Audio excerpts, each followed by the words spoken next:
All right, for further analysis, we are now joined by Jonathan Fowler in Amman. He is a spokesperson for UNRWA. Jonathan, you've just heard there that awful story about 15-year-old Abdullah. His mother says that he was deliberately targeted.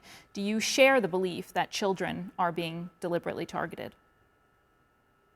It's very hard for me to comment on individual tragedies, but what I can say is, I mean, the litany of endless series of tragedies are absolutely shocking, and the stories that we hear, including from our colleagues on the ground who've lost their own family members, indicate that even if we can't confirm targeting, there is a disregard for international humanitarian law. There's been a sort of loss of respect for the principles of proportionality, distinction, all of these things. I mean, this teenager is one of around 18,000 children who have been killed in the Gaza Strip since this war began, and that really needs to focus minds around the world.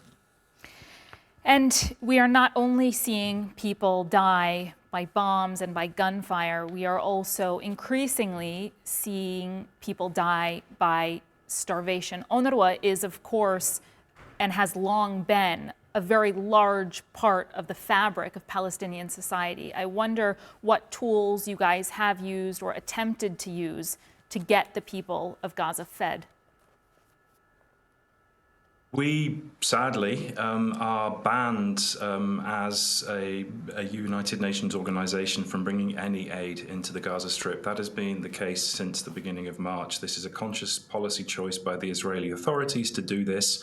We have something in the order of 6,000 trucks of humanitarian aid stored basically in warehouses in Jordan and primarily in Egypt, which, if the siege was lifted, could begin to go in and begin to alleviate this tragic situation. But indeed, already several hundred people have died from starvation. And this is nothing to do with a drought or any kind of other natural phenomenon. This is entirely unnatural. This is a man-made famine, effectively. And that in itself, when you even consider that, is utterly shocking.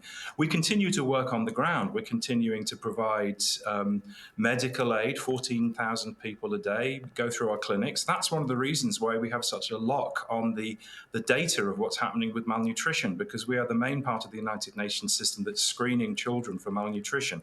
We know what we see. The situation has not improved despite a trickle of aid being allowed in since May, and it's now worsening, and it's the tipping point is there. Mm-hmm.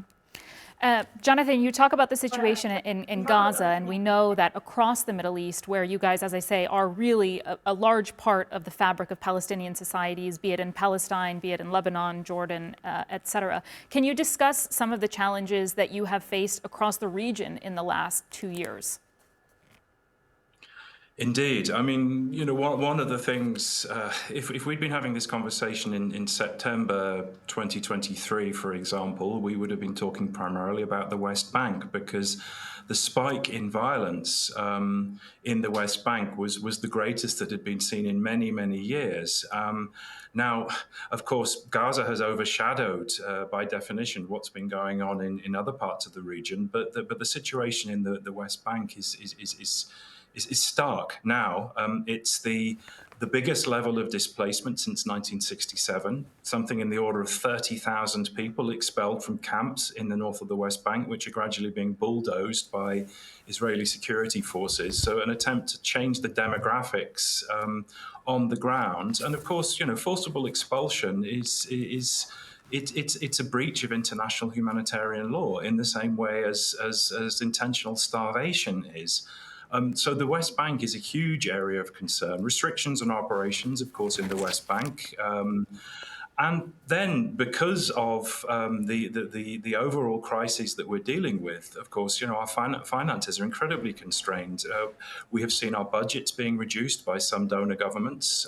Some have opted to reduce budgets, others have cut it completely, at the very time where we need to be able to actually do more. And let's not forget that we are mandated to do our work by the international community, by the United Nations General Assembly. And again, that's something that should focus minds. If you mandate a United Nations entity to do something, then it should be given the means to do the job.